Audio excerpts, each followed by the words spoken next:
Bonjour à vous et bienvenue dans ce 154e épisode de votre podcast Le Buller, le podcast qui va vous donner envie de lire de la bande dessinée. Tous les 15 jours, découvrez en notre compagnie 7 albums qui viennent de sortir en librairie, 7 titres de qualité que l'on vous recommande fortement et que l'on va prendre le temps de vous présenter. Dans une première partie, nous reviendrons sur les 100 ans des 24 heures du Mans à travers 3 publications récentes, La Cible, 12e épisode des nouvelles aventures de Michel Vaillant, Les 100 ans du Mans, sortis dans la collection des dossiers Michel Vaillant, 2 albums sortis chez Graton Éditions, et Histoire incroyable des 24 heures du Mans, dont le 2e tome et un coffret viennent de sortir chez Petit à Petit. Mais comme de nombreux autres titres passionnants sont sortis également, dans une deuxième partie, nous reviendrons plus brièvement sur 6 autres coups de cœur sur lesquels vous pouvez vous précipiter. Ainsi, dans ce 154e épisode, il sera aussi question de la sortie de l'album 13h17 dans la vie de Jonathan Lassiter que l'on doit à Eric Stallner et aux éditions Grand Angle. Nous prendrons le temps de revenir sur la sortie de Mes 14 ans que l'on doit au scénario conjoint de Lucie Michaelian et Jeanne Boisec, au dessin de Lisa Chéteau, et c'est édité chez Gallimard. Nous parlerons de la sortie du nouveau tome des Cahiers d'Esther, la série que l'on doit à Riyad Satouf et aux éditions Alary. Nous vous présenterons la sortie de Portrait, album que l'on doit à l'auteur grec Nikos Tsouknidas et aux éditions d'Argo. Nous reviendrons sur l'arrivée en librairie du 2e tome des Cœurs de Ferraille, un tome baptisé L'Inspiration que l'on doit au duo Becca pour le scénario, à José Luis Munuera pour le dessin, et c'est édité chez Dupuis. Enfin, comme toujours, nous terminerons par une réédition, celle de Patience, l'œuvre de Daniel Clowes, qui ressort chez Delcourt dans la collection La Bibliothèque de Daniel Clowes. Et comme le podcast Le Buller existe aussi sur les réseaux sociaux, ne manquez pas de retrouver en images ces 7 albums présentés et bien d'autres encore sur notre compte Instagram lebuller.podcast. Voilà, vous savez tout sur ce qui vous attend dans cette vingtaine de minutes que vous allez passer en notre compagnie. Il me reste à vous souhaiter une bonne écoute et je l'espère aussi, de bonnes futures lectures.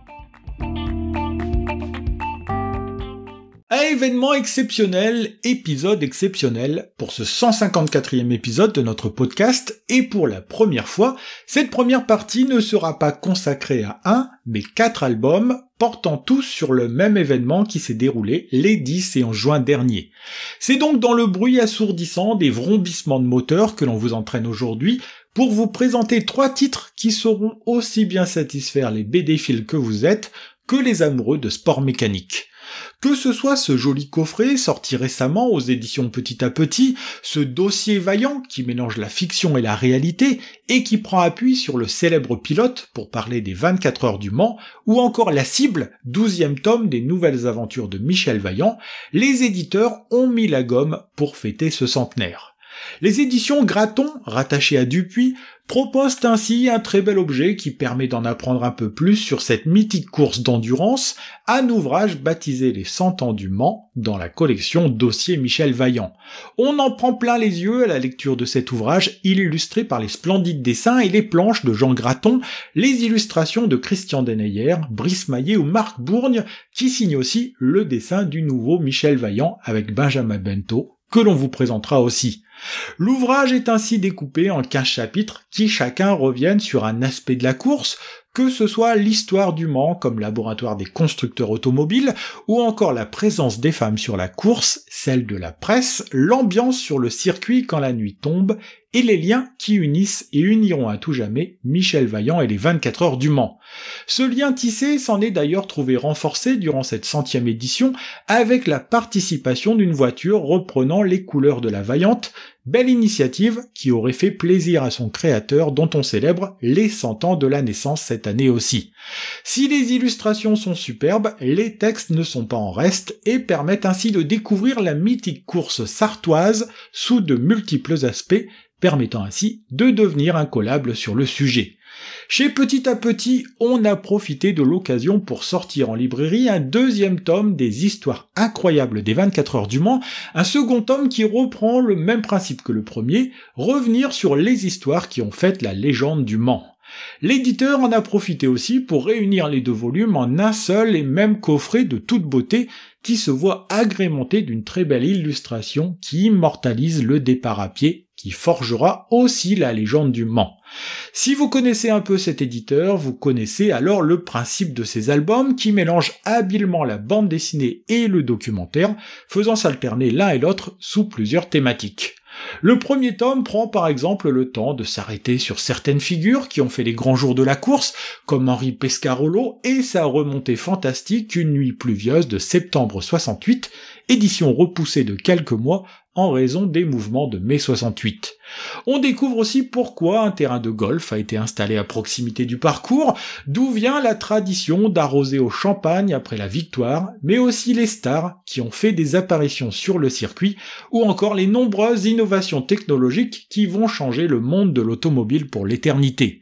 À chaque fois, une page présente la thématique, 3 pages de bande dessinée d'auteurs différents viennent illustrer l'anecdote, dont une double page avec document à l'appui finit d'informer le lecteur. Le second tome reprend exactement le même procédé, revient sur quelques courses historiques, continue de faire l'histoire des grands constructeurs automobiles, ou parlera aussi des femmes qui ont laissé leur empreinte sur la course, comme Odette Sicot en 1930. Ce deuxième tome nous offre des histoires un peu plus longues en bande dessinée pour notre plus grand plaisir, des histoires où chaque artiste apporte son trait et sa personnalité, ce qui finit de donner du caractère et de l'originalité à l'ensemble. Superbe objet à offrir pour les mordus de sport automobile ou cadeau à se faire à soi-même pour découvrir ou redécouvrir la légende du Mans, on ne peut que conseiller ardemment ce coffret ou l'achat des 2 tomes à l'unité. Si les ouvrages qui mélangent bande dessinée et documentaire ne manquent pas, comme nous venons de le voir, la fiction n'est pas en reste pour parler de l'événement, comme c'est le cas avec La Cible, titre du 12e tome des aventures de Michel Vaillant saison 2. En arrière-plan de ce nouveau venu en librairie, la 100e édition des 24 heures du Mans, à laquelle participent 2 équipages de la célèbre écurie Vaillante que dirige le non moins célèbre pilote français. Problème pour le trio qui va piloter la voiture numéro 13, Steve Warson, devenu sénateur du Texas, va être la cible d'un groupe d'extrémistes conspirationnistes qui veut profiter de la course pour lui régler son compte. C'est sur cette trame narrative que Denis Lapierre bâtit cette nouvelle aventure, un récit haletant qui tient en 56 pages dont une bonne partie de l'album se déroule durant la fameuse compétition sartoise. Mélangeant avec beaucoup de talent l'intensité de la compétition en écho à cette traque sans relâche du sénateur Warson par 2 individus, dont une jolie blonde vénéneuse, il propose ainsi un album efficace qui se lit d'un trait.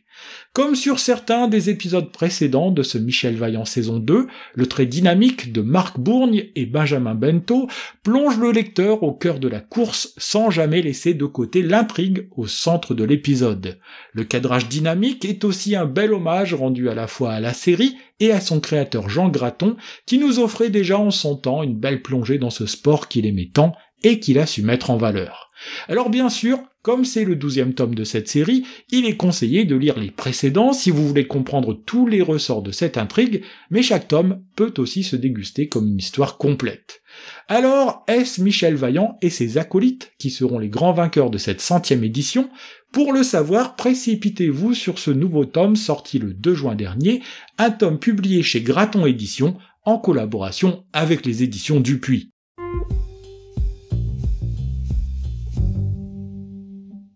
Dans cette seconde partie du podcast, nous allons revenir sur les 6 albums coup de cœur qui ont retenu notre attention ces dernières semaines. Vous est-il déjà arrivé de connaître des journées où vraiment rien n'allait comme vous l'espériez, où vous aviez l'impression que le monde entier et les éléments même étaient ligués contre vous? Si ce n'est pas le cas, alors vous allez découvrir ce que cela fait en compagnie de Jonathan Lasseter, jeune homme qui travaille dans une compagnie d'assurance et qui va voir son destin basculer un beau jour de septembre 1966. Installé à son bureau, il essaye de convaincre tant bien que mal la cliente qu'il a au bout du fil de souscrire une police d'assurance tout en un, celle-là même que la compagnie essaye de refourguer le plus possible à ses clients pour être rentable. Plutôt timide et trop sincère pour effectuer ce genre de travail, il est un piètre assureur, mais une belle personne comme on va le découvrir dans les 104 pages de cet album, baptisé 13h17, dans la vie de Jonathan Lasseter. En une dizaine de pages, la messe est dite, John Lasseter perd sa petite amie Hélène qui le quitte, il pomme aussi son travail, frappe un de ses collègues et finit jeté à la rue par ses mêmes collègues qui l'exfiltrent du bureau et qui le balancent sur un trottoir qui est en train d'arroser la pluie.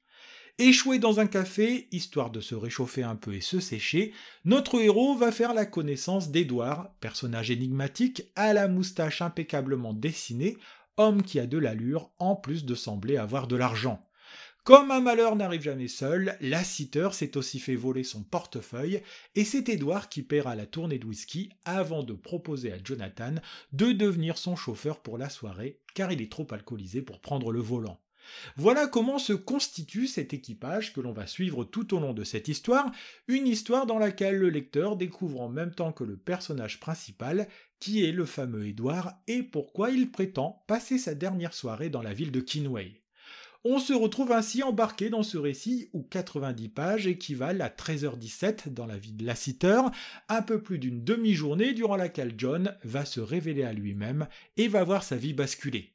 Dur d'en dire plus sans déflorer l'intrigue, mais les zones d'ombre se dissipent au fur et à mesure de cette lecture que l'on a trouvée très intéressante, aussi grâce au superbe dessin réaliste d'Eric Stelner qui est aussi au scénario. Celui qui avait signé l'an passé le très bon Bertille et Bertille, présenté dans notre 131e épisode, reprend cette mise en couleur très élégante en gris bleuté et blanc, rehaussée par de petites touches de jaune, rouge ou orangé, un dessin qui sied à merveille à l'ambiance générale de cet album. Vous aurez compris que nous avons là un très bon titre, un album qui a trouvé le chemin des librairies le 31 mai dernier aux éditions Grand Angle et que l'on vous recommande chaudement. C'est fin avril qu'est sorti Mes 14 ans, titre très intéressant sur lequel nous avions envie de revenir, même presque 2 mois plus tard. Sous-titré Enquête sur ma découverte de la sexualité, c'est en fait ici l'adaptation en bande dessinée du podcast de Lucie Michaelian, personnage central de cette histoire, accompagnée d'une autre journaliste pour l'épauler sur le podcast, Jeanne Boisec. Au centre de ce récit, le journal intime de Lucie, ce journal a la couverture jaune sur laquelle s'affiche une photo de Marilyn Monroe avec comme titre à cette œuvre de jeunesse qui a maintes fois évité la poubelle, Laisse parler les gens.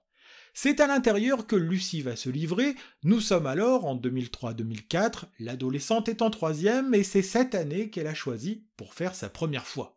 C'est la Lucie Michaelian qui a alors 30 ans qui décide de faire quelque chose de ce journal intime et avec beaucoup de bienveillance pour elle-même et celle qu'elle a été 16 ans plus tôt, elle se livre au lecteur après s'être racontée aux auditeurs.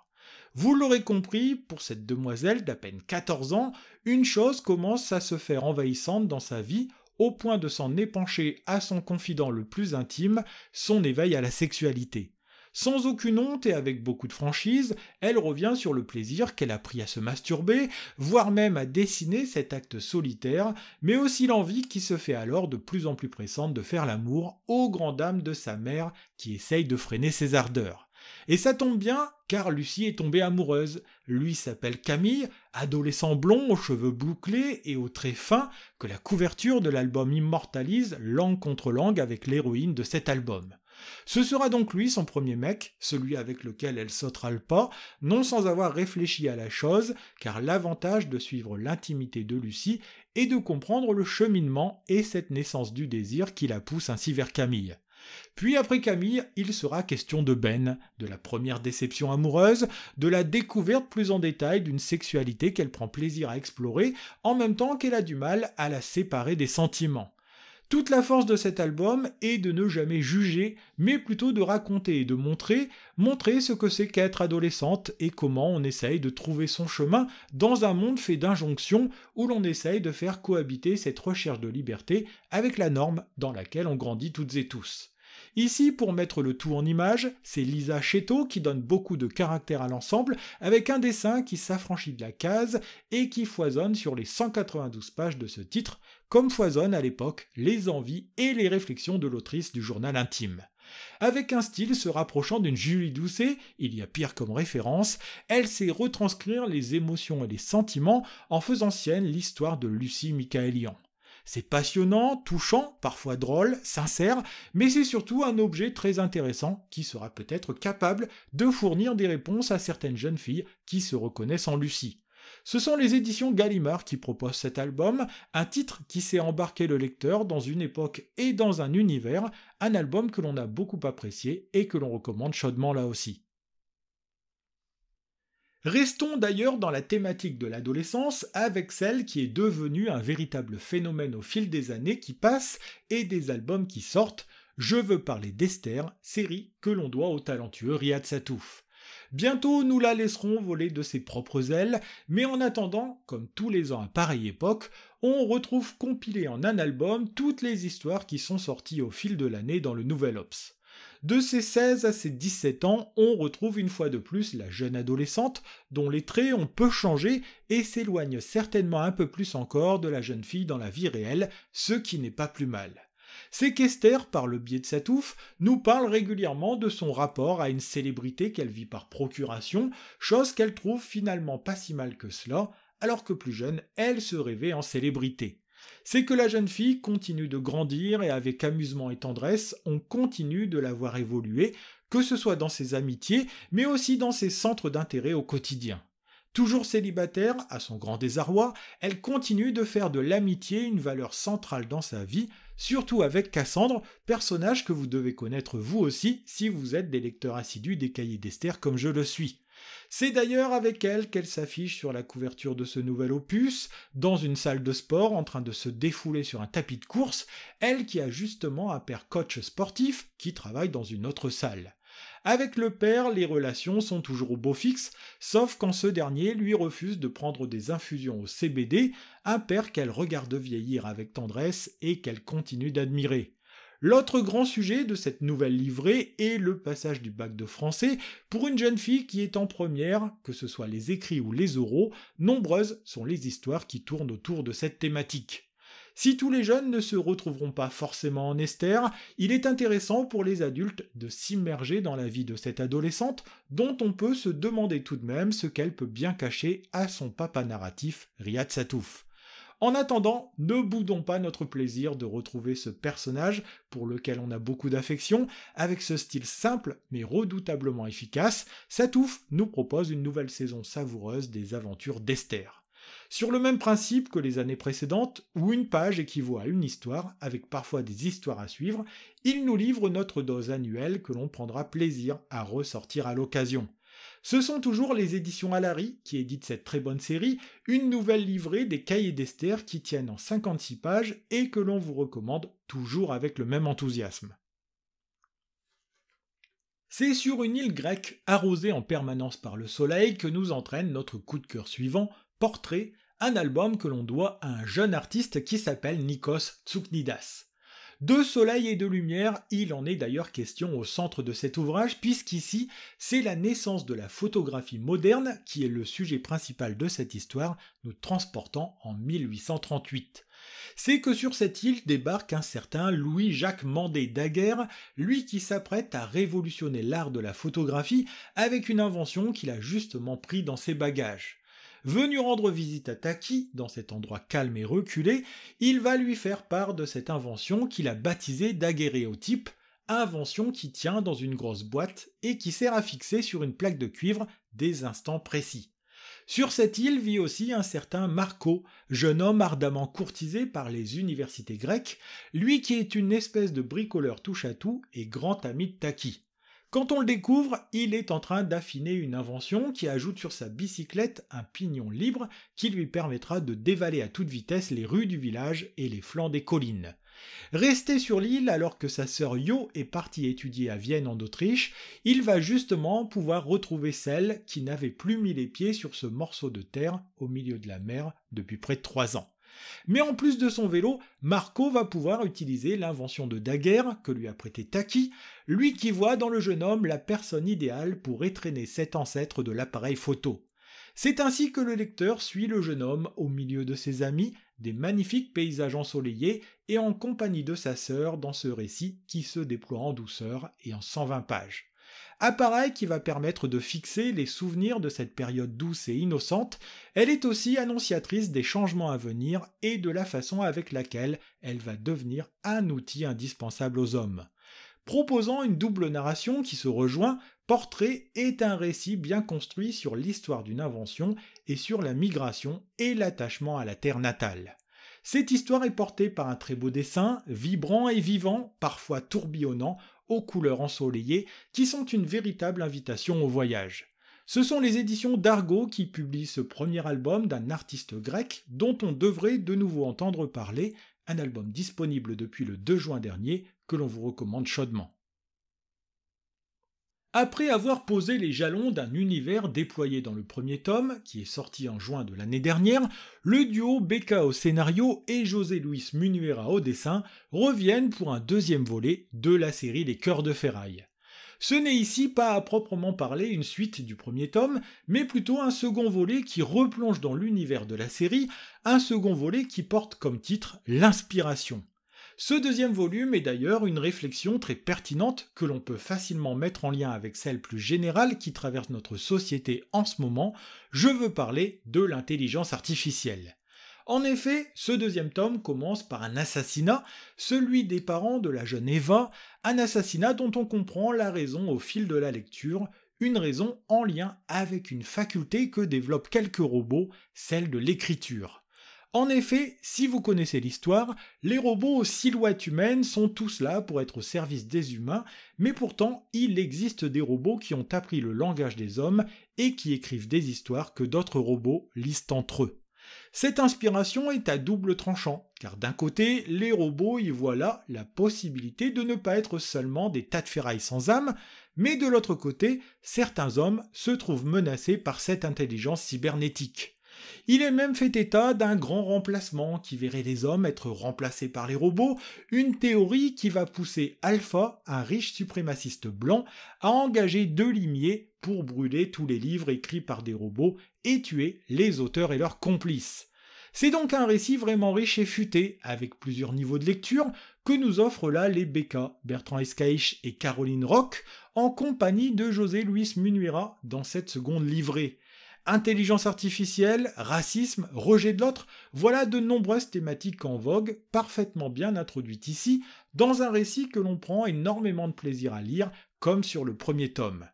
Il faut dire qu'encore une fois, il est servi par le superbe dessin de Munuera, dans un style qui oscille entre Disney et le steampunk, il immerge le lecteur dans cette histoire dynamique qui tient en 72 pages. La mise en couleur est signée Cédias, si l'on veut être complet, et vous aurez compris qu'une fois encore, comme pour le premier tome, vous pouvez vous précipiter sur ce nouveau venu en librairie. Ce sont les éditions Dupuis qui s'occupent de cette série, une série qui est en train de s'imposer comme un incontournable qui permet de passer un bon moment de lecture en réfléchissant sur des thématiques bien contemporaines.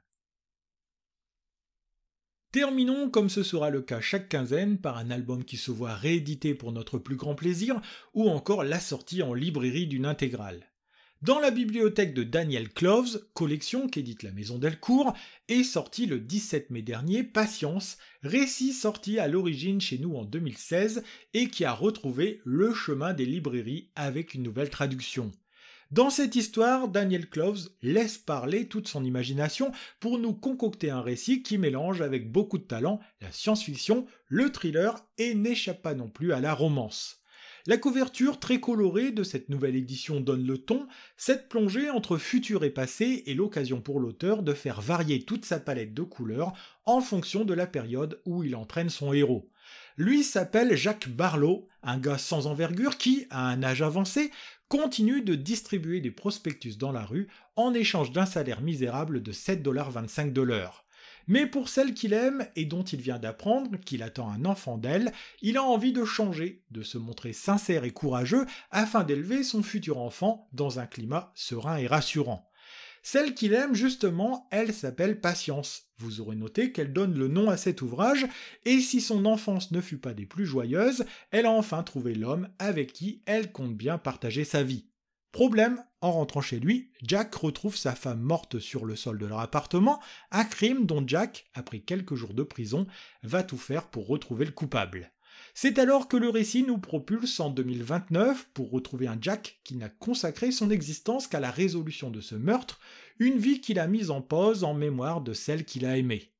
Aussi, le jour où il découvre qu'un certain Bernie a créé une potion qui permet de remonter le temps, il fait tout pour mettre la main sur celle-ci afin de réparer cette journée qui fut source de son malheur. Bien entendu, comme souvent dans pareil cas, rien ne se passera comme le souhaite Jack, et c'est là que thriller et science-fiction se mélangent avec tout le talent que l'on connaît chez Daniel Clowes. Proposant une réflexion sur le temps qui passe et sur ce que l'on aurait aimé faire différemment dans le passé, il en profite pour balader ses personnages d'une époque à l'autre en ne négligeant pas l'aspect psychologique qui sous-tend les protagonistes du récit. Ses couleurs vives reflètent parfaitement bien les époques qu'il nous fait traverser, sont très souples et ses personnages rendent cette histoire captivante et vraiment plaisante à lire. Faisant 184 pages, c'est vraiment un plaisir de voir rééditer cet album, titre qui vient s'ajouter à l'entreprise des éditions Delcourt de remettre sur le devant les œuvres de cet artiste américain majeur du 9e art.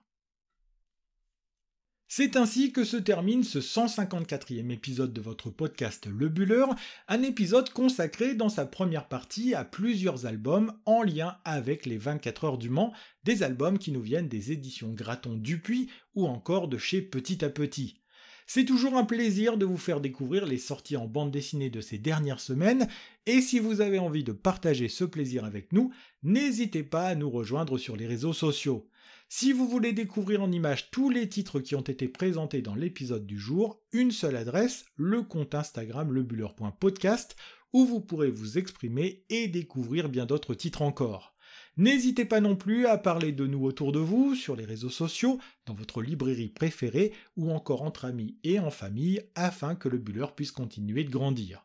En attendant, on se retrouve dans 2 semaines, le lundi 3 juillet, pour le prochain épisode de votre podcast consacré à la bande dessinée. Bonne semaine à vous, et on vous souhaite de très bonnes lectures.